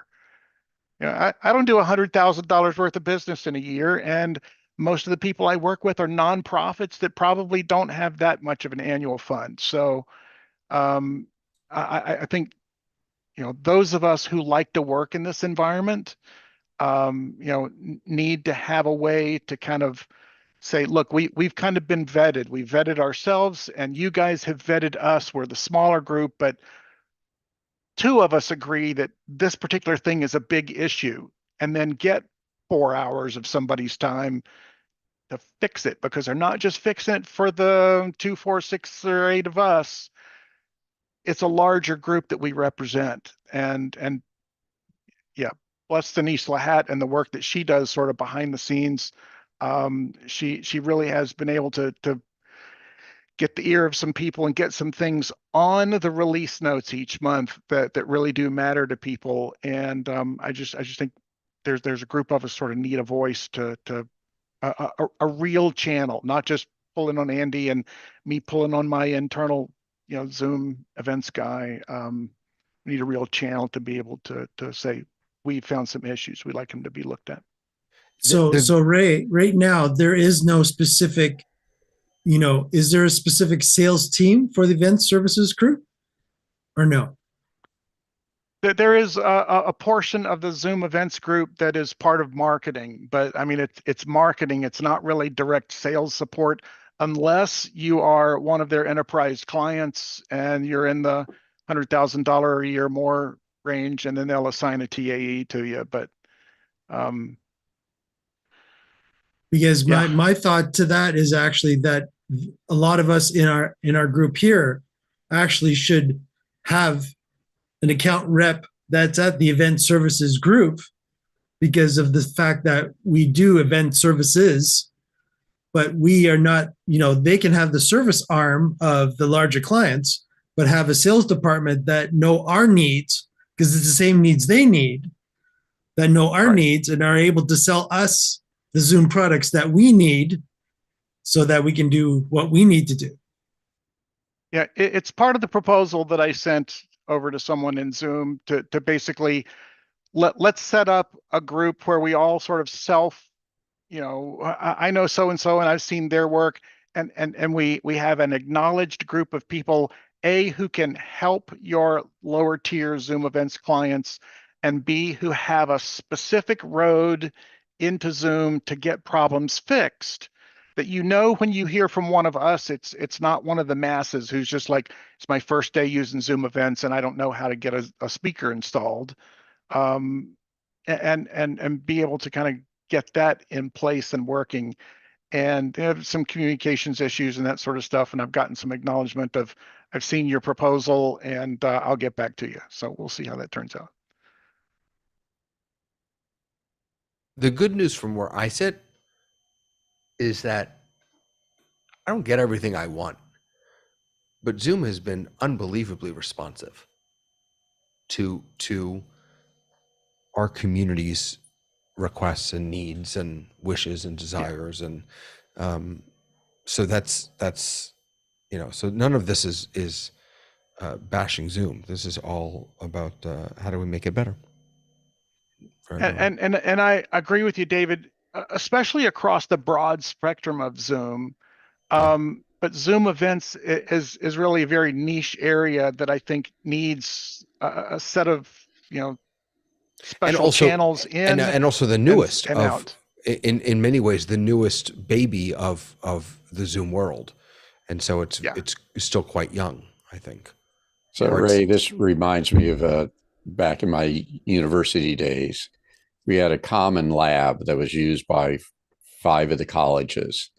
And whenever we wanted something fixed in the lab, the director of the lab, the entity maintained it, the audiovisual department, would say, well, no, we can't do that because that school doesn't want that. And so all once we're at a lunch and all of us go, gee, it'd be really great if we do this, this, and this. And they go, well, we're not doing it because they told us you didn't want it. I said, well, no, they told us you didn't want it. So we got together and we created it was the student media lab advisory committee. And we sent letters appointing ourselves to it and had meetings, started doing minutes, sent them to the faculty senate. We just did this on a regular basis. And then we got together and put in a request.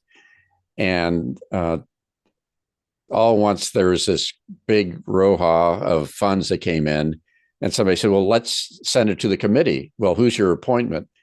Who appointed you to the committee? We all went to our deans and got official letters of appointment. And we created this official committee that controlled budgets. Yeah. So we should just establish the group, sign ourselves to it, do minutes and reports, and then start submitting them to somebody, and we'll be there. We'll be real like the corduroy bear. I hear you, John. And in my head, I've set a deadline with the 1st of January. If I don't hear anything back by the 1st of January, I'll be in touch with people and, hey, come join it. There's a coup coming. We're taking over. Hey, we're shoring up part of the foundation to help the building stay strong and grow. So anyway. Right. Hey, I had a challenging thing come up yesterday, actually, which you all just made me think of because it was about support, but it wasn't me struggling with Zoom support. It was someone else struggling with my support. And here was the issue. They had a virtual camera from one of these OBS Ecamm, whatever, and it wasn't showing up in Zoom. Okay, now I'll jump to the end now. The problem was we needed to update his Zoom client. We needed to update Ecamm and restart the machine. Then it was all fine. But here's the problem that we ran into. I could not see, so he would screen share so that I could try and help him troubleshoot. And I even took control of his remote desktop control of his computer through Zoom. I could not see any of his Zoom client, any of his Zoom information, because he had not ticked that little ticky checkbox. Right. So, and for those of you who don't know, that's not just a checkbox in the Zoom client. That's also a checkbox in the settings in the web. So then I told him let's go to the web, and we ticked it there, and then we came back, and then we ticked it here, and then it didn't work. But because you had to jump out of the client, and or jump out of the meeting, you have to close the client, then you have to come back in, whatever.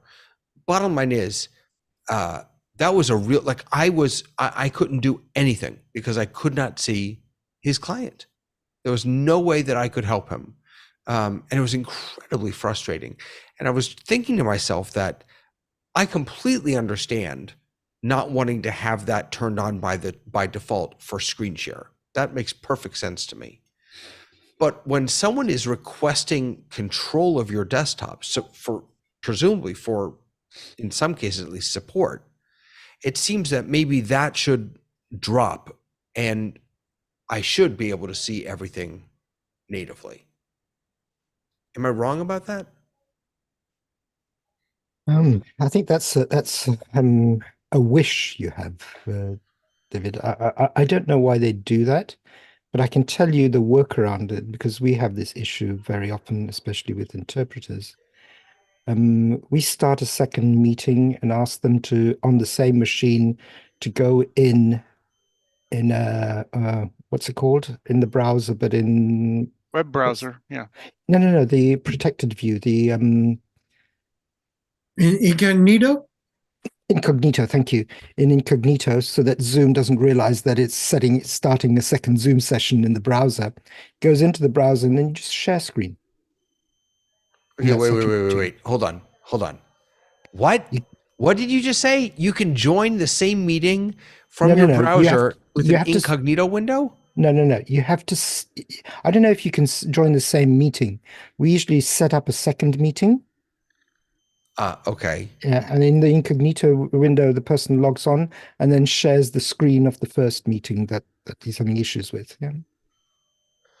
Oh, that's cute. That's cute. I never would have thought of that. Yeah, and my trick on that is I have them call in on their phone and just aim it at the screen.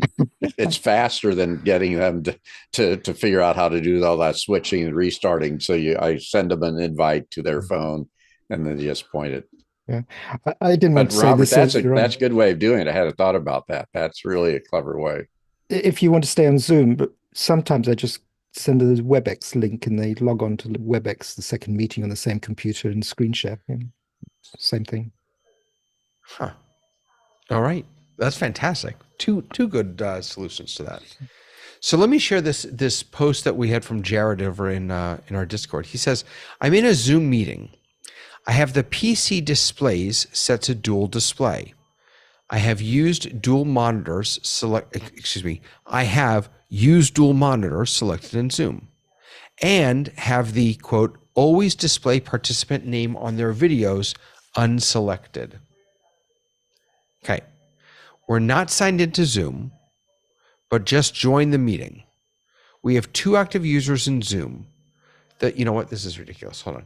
I'm going to copy this and put it. I didn't think about this before. I'm going to put it up on screen so you all can see it. I apologize for that. Let's see if I can do this real quick for you. Yeah, we'll keep that as white, I think. And it sounds like a fox, chicken, and a boat and a river we have to cross. But go ahead for it, Dave. Yeah, I know. That's why. Let me get rid of all this. Okay. Now, I should be able to make it bigger. Yes, can I make it bigger? Yeah, there we go. Okay. Oh, come on. Really? That didn't work. A little bigger. Okay. Oh my goodness, this is not working. This is not working. Well, see the middle third of it, David. Well, I know that, but that's not helpful at all. I really should have done this ahead of time. I'm sorry, everyone. What channel is it in on Discord? It's in Help Wanted. I could share the screen, but I just, because people's names are up there, I don't want to do that. Let me try this. Oh, wait, I think I figured it out. Okay. Nope. David, what you need to do, is there a way to make the box for the text smaller? Because I know what I need to do. It's just not happening. It's not happening. It's a full circle, David. We're going back to that user error again from the very beginning. Here we go. I got it as a scrolling ticker. You just have to read it really quickly. Read fast. Hold on. Oh my God. Slow the ticker. Hold on. Let me try it again. Okay. All right, here we go. So I'm in a Zoom meeting. I have the PC display set to dual display. I have the dual monitors selected in Zoom. Now I'm reading it too fast. I have use dual monitors selected over in Zoom. And I have the always display participant name on their videos unselected. Okay. Okay, now it has to speed up. So we're not signed into Zoom. We've just joined the meeting. We have 2 active users in Zoom. The feed from the in-room camera back to the Zoom presenter and the virtual presenter user. The question is, why does the active speaker name show when they start talking? And the use case, the challenge here is that usually he would use a ZoomISO to bring in callers, but the client wanted to just handle the Zoom themselves. So he has always display participant name on their videos unselected, but in active speaker view, he's saying that the name is still showing up. So when you have the switch turned off, the names still show briefly if you move your cursor over the screen.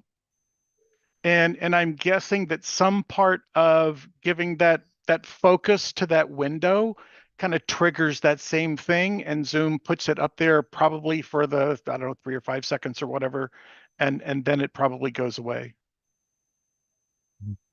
So I'd have said the same thing. That's exactly what I can see. I've got the setup on my computer, and that's exactly what I can see happening the way Ray described it. So when your mouse is over the active speaker, it's showing up. But if he were to move his mouse off of that window, it would go away. No, if you move your mouse onto the Zoom client, then the names appear on both Any screens. portion of the Zoom. Any portion of the Zoom client. Where is this only? Is this setting only on the back end? Because I'm in my settings now and I don't see it. I'm seeing it in the client for PC. Where is it in the client? Go to video, and then It's it's under the video. First thing underneath Yeah. line. Okay. All right. So Always here's display participant names. right. All right. So here it is. Oh, that didn't work. Did that work? Live demo mode. Why isn't that working? Oh, my buttons aren't working. Ah, shoot. My buttons aren't working. Sorry, I can't show you this. So under settings, video, always display participant name on their video. So I have that checked. Live demo mode. Will that work? There we go. So here's what it looks like. And it's right over here. Always display participant name. So now if I were to uncheck this, so now all the video names went away. You can't really see it, but oh, you know what? I can show it to you. Can I? Yeah. So this is my secondary monitor window here. So you can see Ray is there. Hey, Ray. And you can see his name is nowhere on here. But if I were to move my mouse in, there it pops up. If I move my mouse out, it sticks for a second and then it goes away. So that's probably even Jared. even if you move it over and just hold it still for a few seconds, Oh, it'll go away also? It will go away. Oh, there you go. There you go. Okay. Yeah. So just when you're moving over the window. All right. There you go. So Jared, that's your answer. Yeah. This is a real well-known fact for people who did screen scraping before ZoomISO came out. And the way we used to do it is you get this on a separate screen altogether. You pop out all of the windows, the Q&A, the chat, and everything, so no horrible messages pop up and cause those names to come up onto the main screen. And then you move the mouse right away, far away from the screen, so no one touches it. Yep. Yep. Awesome. I have now lost all of my buttons. Every single Stream Deck button that I've ever known and loved has to, oh God. Do they wait, just and not now it's work, back. or are they gone? Oh, wait. Oh, no. No, they were Did it gone. unplug? No, now they just came back. Let's see if it works now. Yeah, now it works. There you go. That's technology for you. So is there anything else that people have that we wanted to? I got Like one to thing. hear I got Professor one thing. Frank say something. Dear Lord, wait, everyone just spoke at once. Go ahead, Pete, go ahead.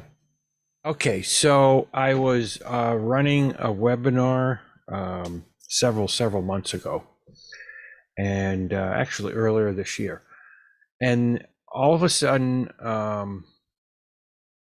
everything shut down, and I forget what the message was it said, but what had happened was I was running this webinar for a client. They have an account, they give me access, password, email, whatever for it. Apparently someone else logged in to use that at the same time, and it shut us down. Is there a way to prevent that from happening? I have never seen that happen. I don't know how that could have happened, Pete. I mean, the only way it could happen is if someone came in and had host or co-host privileges and shut that meeting down. The other way is if someone had the license and tried to launch a second meeting and got the information, if you start this, you will end the existing meeting or webinar. That could have happened as well. But Yeah, it's a question. I think that's what happened. It's a question of more than just you having the rights to the license. And you get that. I'll tell you when that happens, because it isn't as obvious as you can think. If you set up an alternative host for something, for a webinar or a meeting, that alternative host can come in and becomes automatically a co-host. Okay. Yeah, and he can do that. For the normal meeting, there's a host and I'm the co-host because I manage certain things for them and they manage other things. But what had happened was I actually was host that night because that other lady wasn't available. So I made whoever was leading the meeting co-host. And what had happened was all of a sudden everything stopped. And that other person didn't end the webinar by any chance? They, my guess is when they logged in, they ended what we already had existing. I think we're talking about two things. Okay, two all right, different things, Explain Pete. One is if you've given someone co-host, that person can end the webinar. No, that person can't end. No, the host can't end when the webinar. Okay, so the person I made co-host and myself, we lost everything. I understand. Okay. But it wasn't your license, was it? No, it's a client I worked for, and they give me access. They give certain people access, I guess. Okay, so that client, if that client tries to start a second meeting, even if he has a meeting and a webinar license on the same account, yeah, and you've given you the host for the webinar, and he tries to start a meeting, yeah, it will ask him straight away, you're already in a meeting. Do you want to end that other meeting to get into this new meeting? And that's what he probably did. Okay. Yeah. If it was several months ago. Yeah, we were just like dead in the water. I thought maybe it was, initially I thought it was the internet between us and Zoom hiccuped or something, but that wasn't the case. After a few minutes of trying to figure this out, that's what we realized what had happened. And we couldn't come back out of it. We had to like pack everything up and go home because someone else started the next one. So. Okay, I've got one more webinar thing, David, if I can. Yeah. When I run webinars, what I usually do is have a machine that's set up that just monitors what the participants see. Yeah. Now, in order not to get shocked by what they see when they come in, up until now, I've set that person up as a panelist, and without actually start, and then I'm in what's called a practice session. In other words, the participants haven't come in yet. And up until now, I've been able to move that panelist into a participant role without actually ending the practice session, so that panelists can see what the participants will see when they come in. Okay. And that was really cool because I could set it up, format it, get everything the way I wanted it to look, and then start the webinar. Participants would come in, they'd see exactly what I wanted them to see. About 3 weeks ago, that stopped working. And this isn't a complaint. Zoom changed something that when you do that, you get an error message and it throws you out. It throws that user out of the webinar completely. And when that user whose role I'd changed to a participant tries to log back in, he's a participant. So he has to sit and wait until the webinar is restarted. Ray, have you come across this? I do the same. I do the same thing, Robert. One of the things that I discovered that I didn't think used to be the case is that you can't take a panelist and make them an attendee if they are co-host. You have to remove co-host from them, and then you can make them an attendee. I can't say that I've done it in the last couple of weeks, but as soon as we get done here, I'm going to try it. I've not seen that error message pop up. Yeah, I don't make them a co-host in any form. They're just a panelist. And well, my problem is the other account that I usually log into is a schedule privilege account with mine. So they come in as a co-host when I bring them in as a panelist. So yeah, I have to demote them first. Sounds like the issue here, though, is that you're trying to make someone a participant before participants are supposed to be there. Yeah, but this is one of those things, like with the pop-up messages. Are you sure you really want to make this person a co-host? Are you sure? Yeah. And this looks like one of those issues that I was used to it working in the past, and now they've changed something, but the change causes an error message. So it's something that's totally unexpected. Yeah. Right. And getting violently kicked out seems a little harsh. I think they closed a loophole. You were exploiting a loophole that shouldn't have existed. Like, there's a logical consistency that if you're a participant and not a panelist, you shouldn't be in there. So I think they just probably saw, oh, there's a hole in our code and closed it. A very small hole, but a very useful hole. It breaks the logical consistency that you shouldn't be in there if you're not a panelist, right? You're supposed to be waiting on the outside. You should always be when you're on the stage of a major event and you haven't opened the doors yet for people to come in. You should always be able to point to the person next to you and say, "Go stand out in the audience and see how we look." I mean, that's really what you're using that for. I understand why it's useful. I just think that's probably why it went away. They probably said, "Oh, that doesn't make sense from our." I'm guessing it was unintended consequences of something else. Right, and if they don't want to exploit that, if they don't want to let us exploit that loophole, then give us a view. Let us pop open a view of what a participant will see, so that we can monitor that. Absolutely. Or my thought too would be to just classify it as something else. Instead of it being a panelist, then call it a monitor. Yeah, monitor or production bot, or I don't know, insert name here. If I were to guess, I think this thing got messed up when Sessions was launched because of the backstage, because you're getting another level of what's being done. But that's total guess. I've nothing to go on that. But it's a real I was going to say bummer, but I shouldn't say that word, should I, David? Bummer. It's a real bummer because it's like you said, it allows you to go down and look at what the stage looks like before you let the people in, and I've had can't that experience. Do that anymore.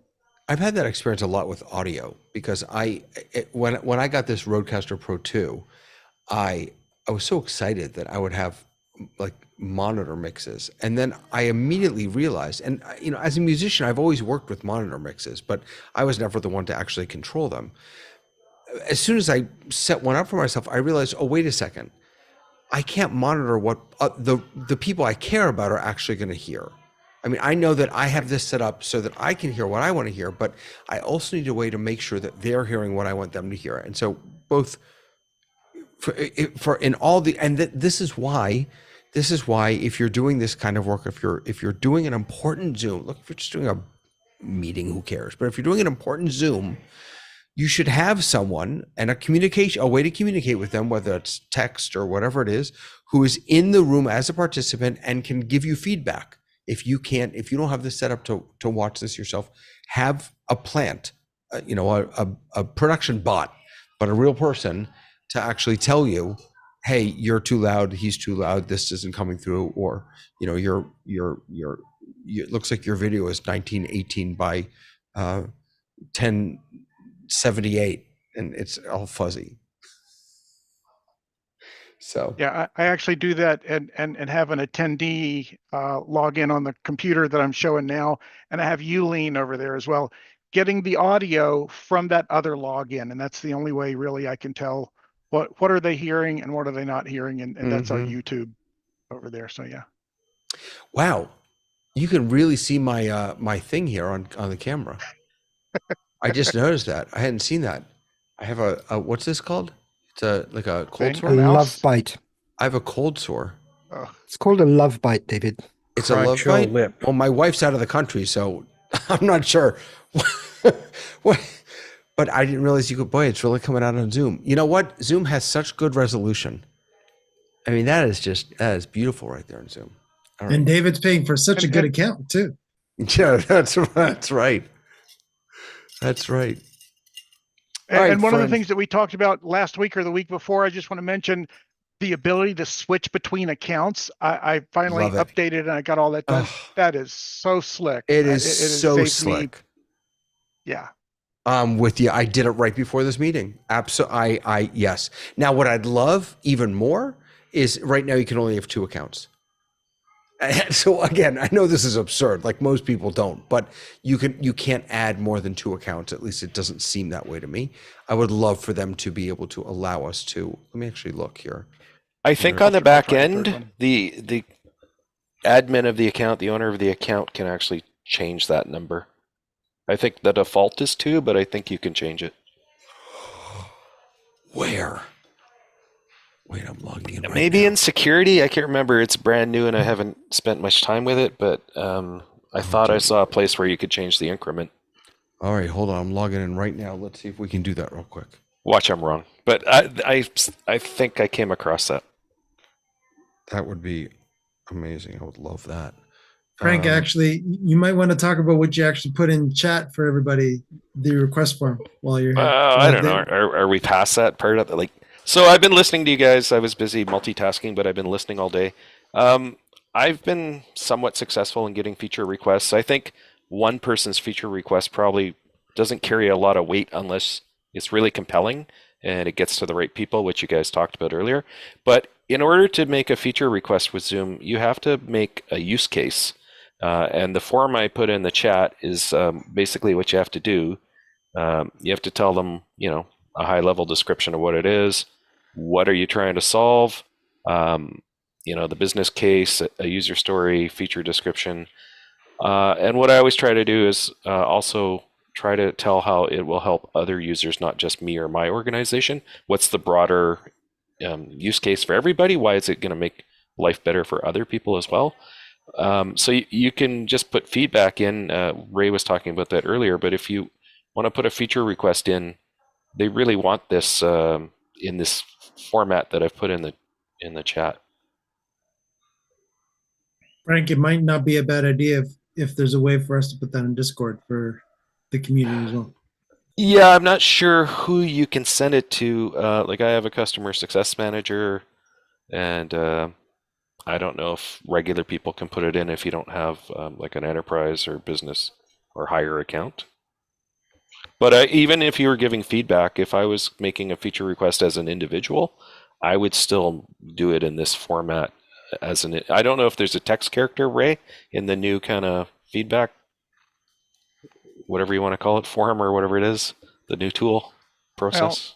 you can't actually, I'm looking at it now, you can't actually attach anything. So, But my thought could you was copy fill the paste form it? out. Could you just like Yeah, type you it out? could. But I don't know if But- there's a but character it's- limit. 20,000 characters. Well, so you might be able to, do most of this if you brief or succinct. Yeah. I don't see any way to add more than 2 accounts to the switching.